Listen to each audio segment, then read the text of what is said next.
যে আল্লাহ রাব্বুল আলামিন হাকামুল হাকিমিন আমাদের সকলকে আজ মুহররম মাসের চতুর্থ খুতবার আলোচনা অনুধাবন করা উপলব্ধি করা আল্লাহ তাআলা আমাদেরকে তৌফিক দান করেছেন। উচ্চ আওয়াজ বলি আলহামদুলিল্লাহ। সাথে সাথে দরুদ ও সালাম মুকাদ্দাম করি হায়াতুন নবী জিন্দা নবী মুহাম্মদুর রাসূলুল্লাহ সাল্লাল্লাহু আলাইহি ওয়াসাল্লামের পবিত্র নূরানী কদম মুবারকে উচ্চ আওয়াজ বলি আলহামদুলিল্লাহ। সালাম মুকাদ্দাম করি সমগ্র বিশ্ব ব্রহ্মাণ্ডে যে সকল হকানি আল্লাহর ওলিগণ নিজ মাজার শরীফে আরাম ফরমাচ্ছেন, সকল আউলিয়া কেরামের দরবারে জানাই সালাম, উচ্চ আওয়াজ বলি আলহামদুলিল্লাহ। আজকের আলোচ্য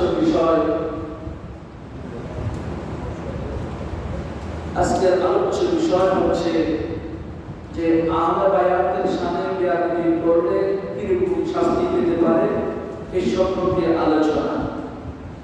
তো আল্লাহ তাআলা আমাদের সকলকে আজকের আলোচ্য বিষয় মোতাবেক আমল করার তৌফিক দান করুন। সকল বলি আল্লাহুম্মা আমিন। আর যদি বলি আল্লাহুম্মা আমিন।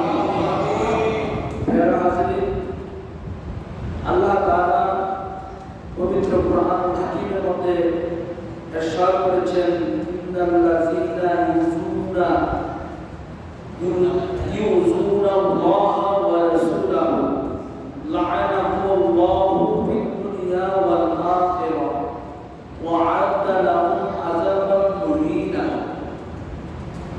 এই আয়াতে কারিমা আল্লাহ কেন নাযিল করেছেন, এর প্রেক্ষাপট, এর মর্মার্থ রয়েছে যে আল্লাহ এই আয়াতে কারিমার মাধ্যমে সমগ্র পৃথিবীর উম্মতে মুহাম্মদদেরকে আল্লাহ তাআলা সতর্ক করেছেন। আমার আল্লাহ আল্লাহর হাবিবের উম্মতদেরকে সতর্ক করেছেন, সাবধান করেছেন যে আহলে বায়াতে রাসূলের সাথে বেয়াদবি চলবে না। কোরআনুল কারীমে আহলে বায়াতের শান বর্ণনা করেছেন, ফজিলত বর্ণনা করেছেন, গুরুত্ব বর্ণনা করেছেন। আবার আল্লাহ বর্ণনা করার পাশাপাশি আবার বলে দিচ্ছেন যে আহলে বায়াতের সাথে বেয়াদবি করলে তার অশুভ পরিণতি হবে, তার পরিণাম অশুভ হবে। এটাও আল্লাহ বর্ণনা করে দিয়েছেন। তো আল্লাহ বলেছেন ইন্নাল লাযিনা, নিশ্চয় যারা ইউযুনাল্লাহ, যারা আল্লাহ ওয়া রাসূলাহু, যারা আল্লাহ এবং রাসূলের সাথে, আল্লাহ এবং রাসূলকে কষ্ট দেয়। কাকে কষ্ট দেয়? ইন্নাল লাযিনা, নিশ্চয় যারা ইউযুনাল্লাহ, কষ্ট দেয়। কাকে? আল্লাহ ওয়া রাসূলাহু, আল্লাহ এবং রাসূলকে। যারা আল্লাহ এবং রাসূলকে কষ্ট দেয়, লা'আনাহুমুল্লাহ, তাদেরকে আল্লাহ লানত দিয়েছেন। বলি নাউযুবিল্লাহ। আল্লাহ তাদেরকে অভিসম্পাত দিয়েছেন ফিদ দুনিয়া ওয়াল আখিরাহ, দুনিয়া এবং আখিরাতে। দুনিয়ার মতো তারা অভিশপ্ত, তারপর পরকালেও তারা কি অভিশপ্ত। দুনিয়ার মতো আযাবের সম্মুখীন হবে, পরকালেও আযাবের সম্মুখীন হবে। এরা কারা? এরা কারা? যারা আল্লাহ এবং রাসূলের নাম শুনেছে, তার কার্যালয় তথা আহলে বায়াতের নাম শুনেছে, শোনার পর তাদের ফজিলত সম্পর্কে জানার পর তাদের সঙ্গে বেয়াদবি করেছে, তারাই শাস্তির সম্মুখীন হবে। দুনিয়া মত হবে, পরকালেও হবে। ওয়া আ'আদ্দা লাহুম আযাবান মুহিনা, এবং আল্লাহ তাআলা তাদের জন্য লাঞ্ছনার শাস্তি প্রস্তুত করে রেখেছেন। লাঞ্ছনা, তারা অপমানিত হবে, অপদস্থ হবে, লাঞ্ছিত হবে। দুনিয়ার মধ্যে হবে, পরকালের মধ্যেও হবে। এরা কারা? সবাই বলি এরা কারা? যারা আমার নবীর নাম শুনতে পারে না। এরা কারা? যারা আহলে বায়াতের নাম শুনতে পারে না। এরা কারা? যারা নবীর লাশ মুবারক নিয়া, নবীর দাহ মুবারক নিয়া যারা ষড়যন্ত্র করেছিল তারা। এরা কারা? এরা আবু জাহেল। এরা কারা? এরা বেজিদ বাহিনী।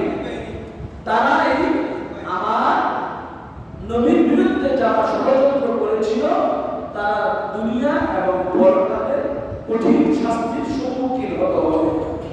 যে শাস্তি থেকে তারা কখনো রেহাই পাবে না। সুতরাং আমাদেরকে সতর্ক থাকতে হবে, সাবধানতা অবলম্বন করতে হবে, যাতে করে ইবাদত বন্দেগী করার পাশাপাশি আহলে বায়াত রাসূলের সাথে বেয়াদবি না হয়, আহলে বায়াত রাসূলের সাথে মুস্তাকি না হয়। এজন্য প্রত্যেক নামাজের পর আমাদেরকে আল্লাহর কাছে ফরিয়াদ করতে হবে, আল্লাহ আমি আমার নফসের উপর জুলুম করেছি, আমি আমার আত্মার উপর জুলুম করেছি, আপনি আমার তওবা কবুল করুন, আপনি আমার উপর রহম করুন। আমি জিন্দেগিতে নবীর শানে, আহলে বায়াতের শানে বেয়াদবি করব না, আহলে বায়াতের বিরুদ্ধে কাউকে বুঝাবো না। এই ফরিয়াদ করতে হবে ফরজ নামাজের পর, ঠিক কি না? আমরা আহলে বায়াত চাই কি চাই না? নবীজির ভালোবাসা চাই কি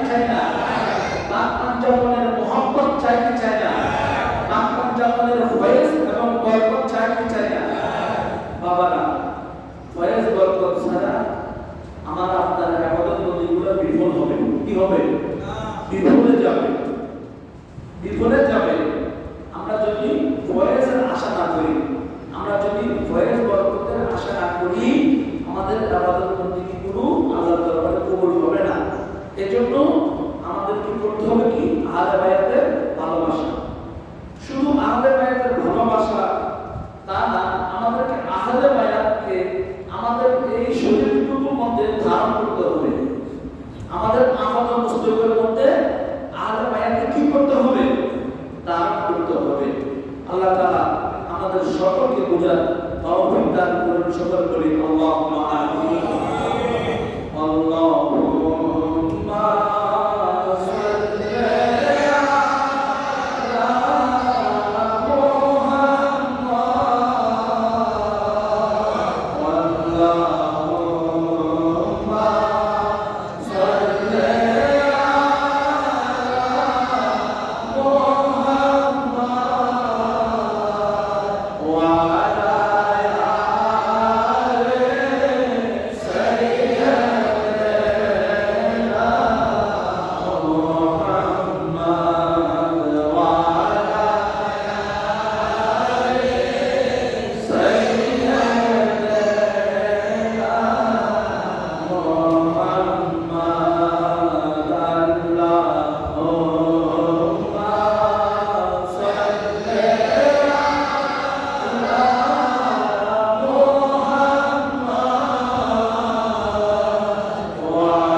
মানুষকে আল্লাহ তাআলা সতর্ক করেছেন, আল্লাহ তাআলা সাবধান করেছেন। ইন্নাল্লাযীনা ইউযুনাল্লাহা ওয়া রাসূলাহু, যে যারা আল্লাহ এবং রাসূলকে কষ্ট দেয়। যখন মিলাদুন নবীর মাস আসে, ঈদে মিলাদুন নবীর মাস আসলে তবরক করে, তবরকের সমালোচনা করে, মিলাদুন নবীর সমালোচনা করে। মুহররম মাস আসলে আহলে বায়াতের বিপদ করে, করে কি করে না? আর সফর মাস হচ্ছে ওলি আল্লাহর মাস, আর সফর মাস যখন আসে তখন ওলি আল্লাহর বিরোধিতা করে, ঠিক কি না? ইন্নাল্লাযীনা, নিশ্চয় যারা, এখানে আল্লাহ তাআলা ইন্না কেন ব্যবহার করেছেন? আর এই গ্রামার আর্টিকেলে বলা হয়েছে ইন্না শব্দের অর্থ নিশ্চয়। তার মানে আল্লাহ অবগত আছেন যে পৃথিবীর জমিনে মুমিনের পাশাপাশি মুনাফিকও আছে। পৃথিবীর জমিনে আমি আল্লাহ মুমিন বানাইলাম, আমি আল্লাহ মুনাফিক সৃষ্টি করলাম, আমি আল্লাহ কাফের বানাইলাম। এর কি জন্য বানাইলো? মুমিন এবং কাফের, মুনাফিক কেন বানাইলো? আল্লাহ তাআলা মুমিন এবং কাফের এবং মুনাফিক বানানোর পিছনে রহস্য আছে, যাতে মুমিনরা আকায়েদে আহলে সুন্নাত ওয়াল জামাতের উপর মজবুত থেকে, ইসবাত থেকে কঠিন হয়ে যায়। বলি সুবহানাল্লাহ। মুমিনরা মুনাফিকদের আচরণ থেকে যাতে মুমিনরা সতর্কতা অবলম্বন করে, কাফেরদের আচরণ দেখলে যারা মুমিনরা সতর্ক হয়ে যায়। অর্থাৎ মুমিন এবং কাফের এবং মুনাফিকদের চরিত্র দেখে মুমিনদের ঈমান যাতে আল্লাহ, রাসূল এবং আহলে বায়াতের মহব্বত, আহলে বায়াতের ভালোবাসা মুমিনদের অন্তরে যাতে বৃদ্ধি পায়। বলি সুবহানাল্লাহ। পেয়ারা হাজরিন,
বিয়াদবি করে সে বিয়াদবের এক হিসাব, কিন্তু আহলে বায়াতের সাথে যে বিয়াদবি চলে সেই বিয়াদবের শাস্তি আমার আল্লাহ তাআলা দুনিয়ার মধ্যে সবগুলা আগে আগে সেই শাস্তিগুলো দিয়ে দেন। বলে নাউজুবিল্লাহ।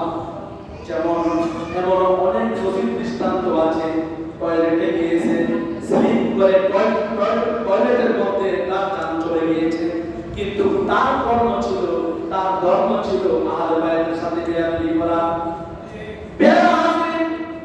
আমার শফি নামক এক ব্যক্তি যিনি মিলাদুন নবীর কবরকে ফায়খানার সাথে তুলনা করেছেন, অথচ তার মৃত্যু হয়েছে টয়লেট খানায়। কোথায় হয়েছে? তার মৃত্যু হয়েছে টয়লেট খানায়। ফেরাউনের শাস্তি হয়েছে, নমরুদের শাস্তি হয়েছে, আবু জেহেলের শাস্তি হয়েছে। কি কারণে? শুধুমাত্র আহলে বায়াত আমার নবীজির বিয়াদবি করার কারণে। ঠিক কিনা? যুগে আল্লাহ ফেরাউনকে ছাড় দেয় নাই, নমরুদকে ছাড় দেয় নাই, আবু জেহেলকে ছাড় দেয় নাই। যুগে কালে কালে যারা বিয়াদবি করবে আহলে বায়াতের সঙ্গে, আহলে রাসূলের সঙ্গে যারা বিয়াদবি করবে, মুস্তাফি করবে, আমার আল্লাহ কিয়ামতের আগেও তাকে ছাড় দিবেন না। ছাড় দিবেন না? ছাড় দিবেন না। সুন্নি মুসলমান পাঞ্জাতনের প্রেমে খবরবান। সবাই বলি সুন্নি মুসলমান পাঞ্জাতনের প্রেমে খবরবান। পাঞ্জাতনকে না মানিলে, পাঞ্জাতনকে পূর্ণ হবে না ঈমান। সুন্নি মুসলমান পাঞ্জাতনকে বলেন পাঞ্জাতনের প্রেমে খবরবান। সবাই সুন্নি মুসলমান পাঞ্জাতনের প্রেমে খবরবান। কোরআনের সূরা আহজাব আয়াতে তাকহীরে পাঞ্জাতনে আছে প্রমাণ, দেখো তাহার তাফসীরে। ঈমানদার হবে না কেউ, ঈমানদার হবে না কেউ না মানিলে পাঞ্জাতন, না মানিলে পাঞ্জাতন। সুন্নি মুসলমান পাঞ্জাতনের প্রেমে খবরবান। পাঞ্জাতনকে না মানিলে পূর্ণ হবে না ঈমান। সুন্নি মুসলমান পাঞ্জাতনের প্রেমে খবরবান। কঠিন হাসরের দিনে নবী রাসূল উম্মতে নাফসি বলবে কাঁদবে যখন, চোখের জলে সকলে শাফাআত করিবে সেদিন, উদ্ধারিবে পাঞ্জাতন। সুন্নি মুসলমান পাঞ্জাতনের প্রেমে খবরবান। পাঞ্জাতনকে না মানিলে পূর্ণ হবে না ঈমান। সুন্নি মুসলমান পাঞ্জাতনের প্রেমে খবরবান। সবার আগে সৃষ্টি হলো খোদার নূরে পাঞ্জাতন।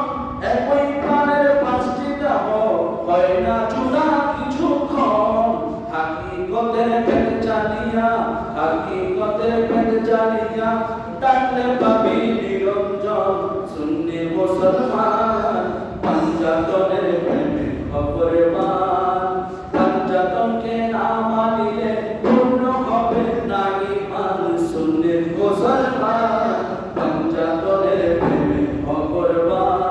বেলায়েতের দোহাই দিয়া কর তুমি বীরানি, বেলায়েতের বাদশা আলী নওনা তাহার নাম খালি। বেলায়েত চাহিলে গাওয়ে পাঞ্জাতনের শানমান। সুন্নি মুসলমান পাঞ্জাতনের প্রেমে খবরবান।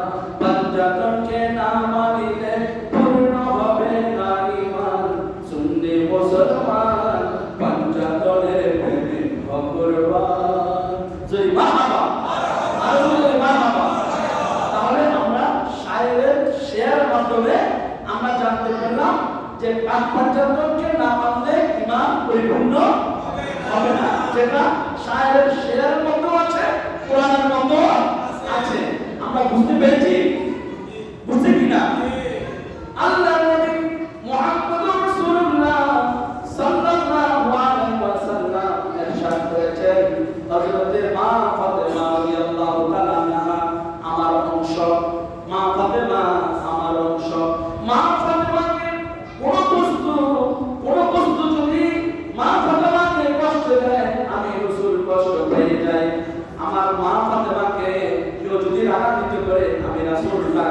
হয়ে যায়। আমার মা ফাতেমাকে যে কষ্ট দেয় আমি রাসূল সহ্য করতে পারি না, আমিও কষ্ট বোধ করি।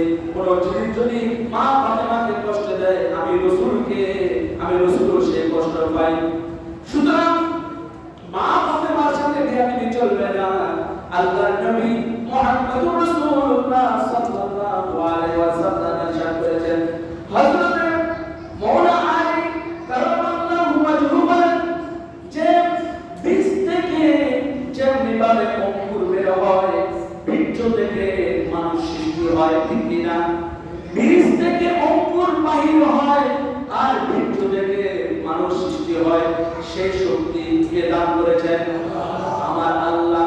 আমার মাওলা আলী বলেছেন, আমি আল্লাহর নবী মুহাম্মদুর রাসূলুল্লাহ সাল্লাল্লাহু আলাইহি ওয়াসাল্লাম আমাকে ওসিয়ত করেছেন, ও আলী, যারা তোমার সাথে দুশমনি করে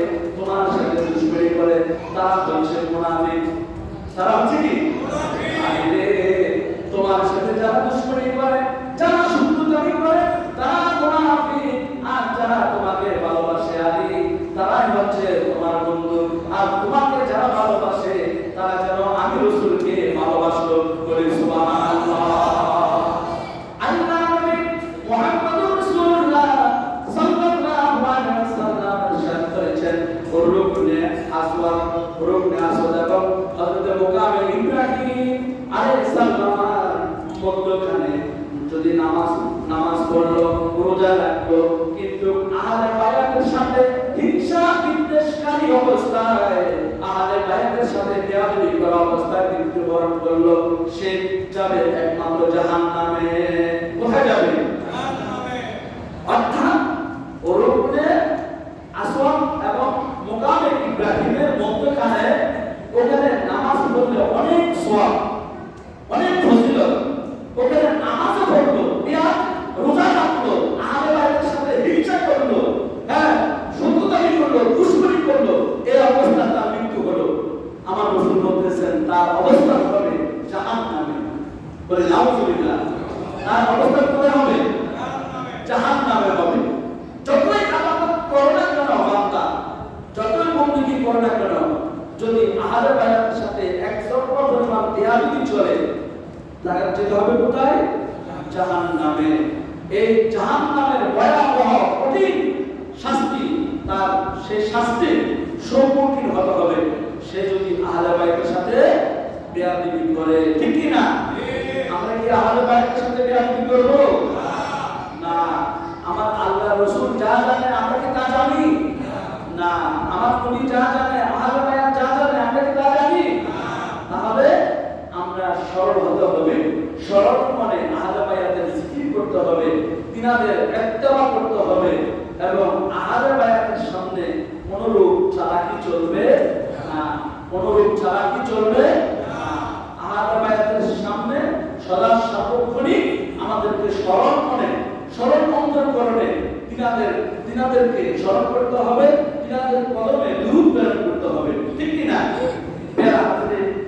আমি সুগারাপাড় আমাদের মোহসান ভাইয়ের এলাকায় অনেক বছর সেখানে মিলাদুন নবী হয় না, মুহররম পালিত হয় না, আমাকে দাওয়াত দিয়েছে। তো বয়ান করা অবস্থায়, আহলে বায়াতের শানের বয়ান করা অবস্থায় এক মুরব্বি আয়েশা আমার গালের মধ্যে সুমা দিতে শেষ। তো বলতেছে, আমি ভাই আমাকে সুমা দিলেন কেন? আমি তো আপনাকে দিই নাই, আপনার ভিতরে আহলে বায়াতের ভালোবাসা আছে, এর জন্য আপনাকে সুমা দিলাম। বলেছে আপনি যতই কালো হন, আপনার ভিতরে যদি আহলে বায়াতের মহব্বত থাকে, আমি দেরি করব না, আমি আপনার কুফারের মতো সুমা দিয়ে দেব। এটাই তো প্রেম, এটাই তো ভালোবাসা, এটাই তো স্ত্রী নাকি? সুতরাং কারবালার জমিনে আহলে বায়াতের রাসূল উইনা, কারবালার জমিনে আহলে বায়াতের রাসূল কি উইনা, বিজয়ী হয়েছে। ঠিক কি না? কিন্তু পরাজিত হয়েছে এজিদ বাহিনী। ঠিক কি না? সমগ্র বিশ্বের 200 কোটি মুসলমান স্বীকার করুক বা না করুক, তারা আহলে বায়াতকে একবার হলেও সালাম জানায়। ঠিক কি না? স্বীকার করুক বা না করুক, আহলে বায়াতের ভুল করে কি করে না? কোথায় করে? আত্তাহিয়াতু লিল্লাহি ওয়াস সালাওয়াতু ওয়াত তাইয়্যিবাতু আসসালামু আলাইকা আইয়ুহান নবী ওয়া রাহমাতুল্লাহি ওয়া বারাকাতুহু।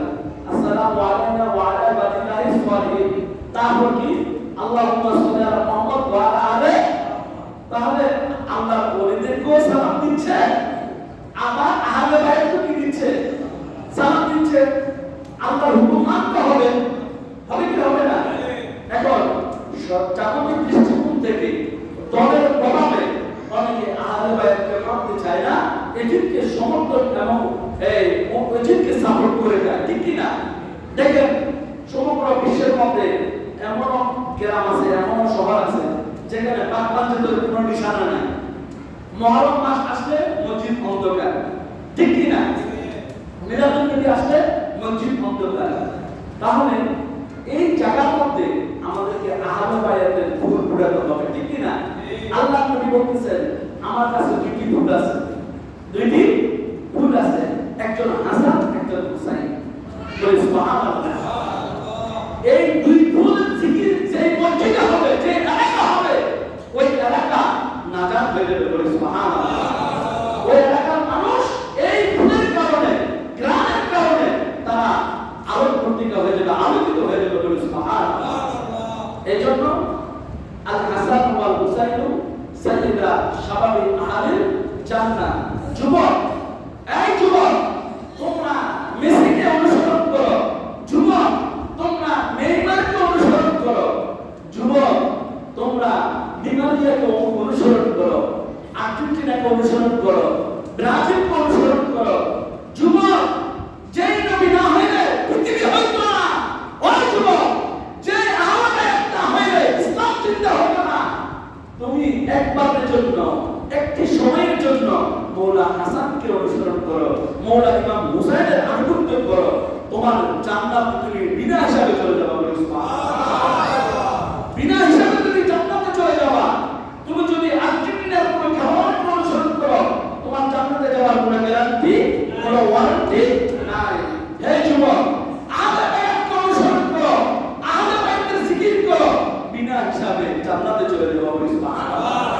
এজন্য আমার নবী বলেন আল হাসান ওয়াল হুসাইন, আল হাসান ওয়াল হুসাইন সাইয়্যিদা শাবাবি আহলিল জান্নাহ। জান্নাতের যুবকদের সর্দার হবে কে? ইমাম হাসান, ইমাম হুসাইন। সুতরাং মেসি জান্নাতের যুবকদের সর্দার হবে না। হবে কি?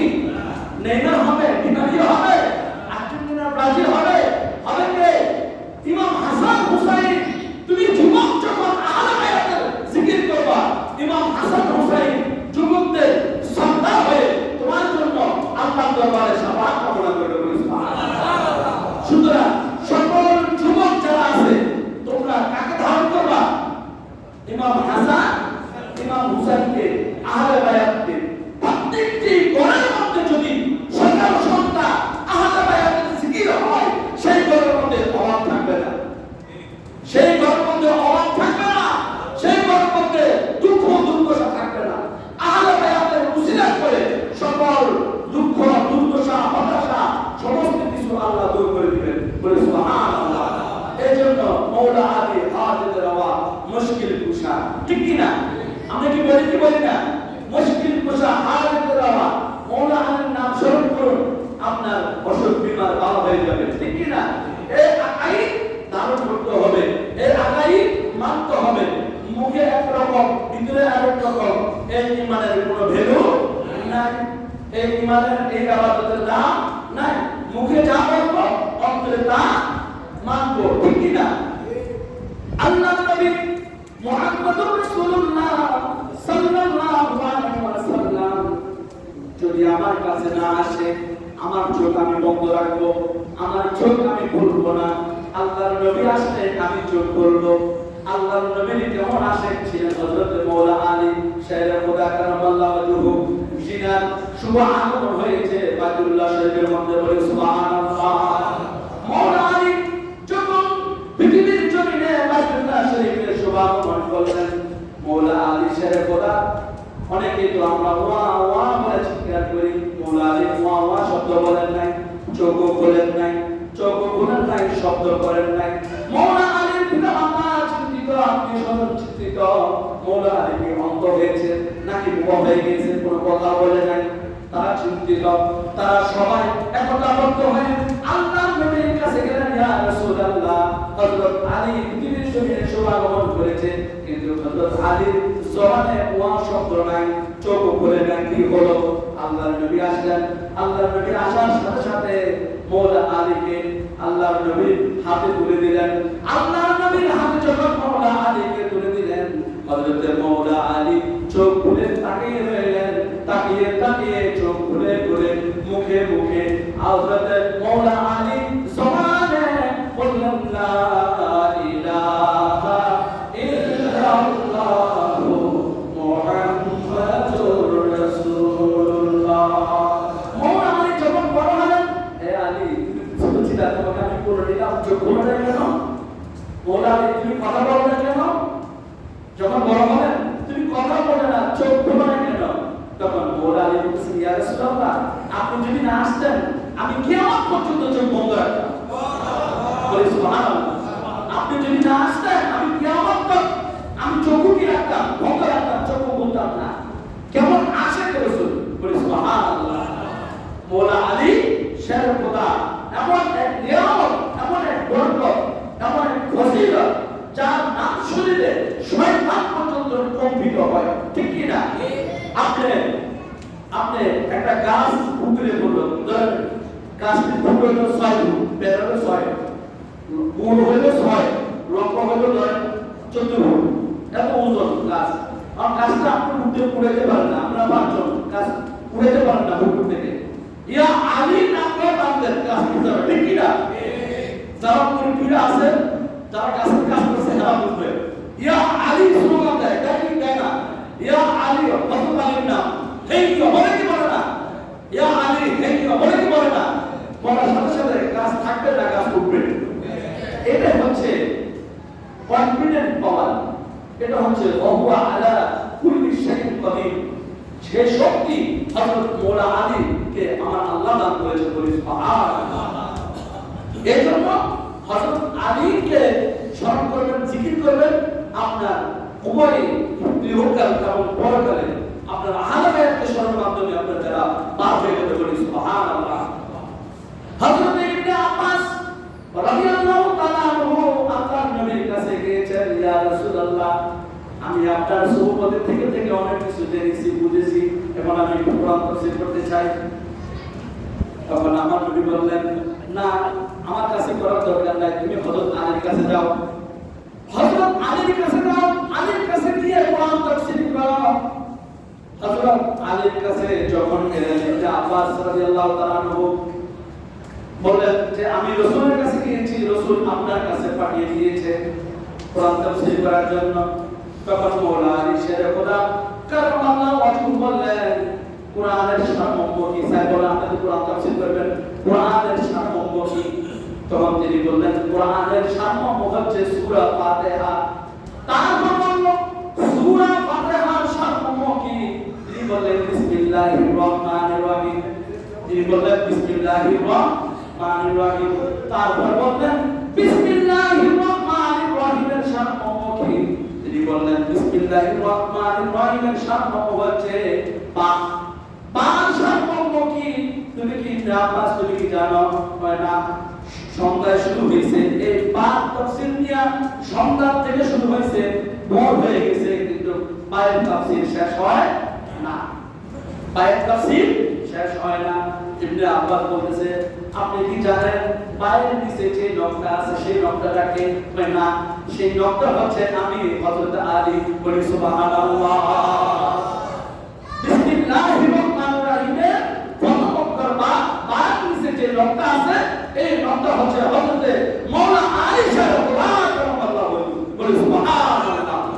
তাই এখন তাফসীর বুঝলাম আপনার থেকে, আমি কি তাফসীর করব চিন্তিত হয়ে গেছি, ভুল হয়ে গেল, কিন্তু পায়ের তাফসীরে কি হয় না, শেষ হয় না। সুতরাং আহলে বায়াতের অনেক ফজিলত, অনেক মর্তবা রয়েছে। ইমাম হাসান এবং ইমাম হুসাইন, মা ফাতেমাকে আপনারা জিকির করুন, স্মরণ করুন, আহলে বায়াতকে জিকির করুন। আল্লাহ তাআলা আপনার দিলের তামান্না, দিলের মাকসুদ আল্লাহ কবুল করবেন, বলি সুবহানাল্লাহ। প্রিয় হাজিরিন, মানুষের গীবত নয়, নিজের গীবত চলবে। মানুষকে নিয়ে হিংসা নয়, নিজকে নিয়ে হিংসা করেন। মানুষকে নিয়ে নিন্দা নয়, নিজের নিন্দা করেন। হ্যাঁ, আগে হযরত ইমাম হুসাইন আমাদেরকে কি শিক্ষা দিয়েছে? নিজেকে নিয়ে ক্রিটিসাইজ করো, নিজেকে নিয়ে আত্মসমালোচনা করো, নিজেকে তৈয়ার করো, নিজেকে প্রস্তুত করো কার কাছে? আল্লাহর দরবারে। কার কাছে? আল্লাহর দরবারে। আমি হুসাইন নবীর আমার নানার ইসলাম ধর্মের জন্য আমি নিজের জানকে কোরবান দিয়েছি। সুতরাং আমি যেভাবে ত্যাগ স্বীকার করেছি, তোমরা আমার মতো ত্যাগ স্বীকার করার চেষ্টা করো, তাহলে তোমরাও আহলে বায়াতের শাফাআত তোমরা পেয়ে যাবে। বলি সুবহানাল্লাহ। তাহলে মা ফাতেমা হচ্ছে জান্নাতের সরদারিনী। মা ফাতেমা কে? জান্নাতের সরদারিনী। সকল মহিলারা যদি মা ফাতেমাকে মানে, সকল মহিলাদের জন্য মা ফাতেমা এনাফ ইজ এনাফ, ঠিক কি না? সকল যুবকরা যদি মওলানা ইমাম হাসান হুসাইনকে মানে, সকল যুবকের জন্য Hasan Husain enough is enough, ঠিক কি না? সুতরাং আমাদেরকে ডানে বামে না তাকিয়ে আল্লাহ তাআলা আমাদের সকলকে আহলে বায়াতের উসিলা করে আমাদের সকলকে ইহদিনাস সিরাতাল মুস্তাকিমের পথ দান করুন। সকলে বলি আল্লাহুম্মা আমিন। বেরা হাসিন, আজকে সুবহানাল পাক অনেক সুনাম হয়ে গেছে। এটা কাদের গৌরব? এটা আপনাদের গৌরব। কাদের সম্মান? কার? আপনাদের সম্মান। যেখানে মিলাদ হয় নাই, কিয়াম হয় নাই, মুহররম হয় নাই, মিলাদুন নবী হয় নাই, সেখানে গিয়া আমি নালায়েক আমার মাধ্যমে আহলে বায়াতের রাসূল শান প্রচার হয়েছে, তাহলে এটা কি এলাকার গৌরব না? এলাকার সম্মান না? সুতরাং ইমাম সাহেব শুধু আহলে বায়াতের জিকির করবে, আপনারা জিকির করবেন না, এটা হবে না। সুতরাং আপনারা যারা যুবক আছেন, আপনারা কারবালার যে ট্র্যাজেডি,